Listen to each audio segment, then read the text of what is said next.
இது எங்கேன்னு பார்த்தீங்கன்னா பொள்ளாச்சிங்க. குயிண்டால் நேந்திரம் 5000 மரங்க. பெல்ட் கட்டியாச்சுங்க. அவுட்ரு பார்டர்லாம் பார்த்தீங்கன்னா 2 ஸ்டே போட்டு கட்டிக்கிறேங்க. ஏன்னா காற்று அந்த மாதிரி வீசுதுங்க. உள்ள ஸ்டே பார்த்தீங்கன்னா 7 மரத்துக்கு தனியாக பிரித்து கட்டிக்கிறேங்க. சில பேர் பெல்ட்டு கட்டுறது நல்லதா இல்லை முட்டு கொடுக்குறது நல்லதான்னு கேட்குறாங்க. பெல்ட்டு கட்டுறது தான் நல்லதுங்க. ஏன்னா ஒரு ஏக்கராவுக்கு 1000 மரம்னா 1000 முட்டு தேவைப்படுங்க. மினிமம் ஒரு முட்டு 10லேருந்து 15 அடி போட்டாலும் ஒரு முட்டுக்கு 100 ரூபாலேருந்து 150 ரூபா வந்துடுங்க.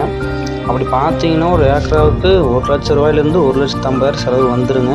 ஆனால் பெல்ட்டு கட்டுறது உங்களுக்கு ஒரு ஏக்கராவுக்கு 5,000லேருந்து 20,000 தான் வருங்க. சில பேர் பெல்ட்டு கட்டுறதுனால ஒரு மரம் சாய்ஞ்சதுன்னா இன்னொரு மரம் சேர்ந்து சாயுதுன்னு சொல்கிறாங்க. ஆனால் அப்படி ஆகிறதுக்கு வாய்ப்பு இல்லைங்க.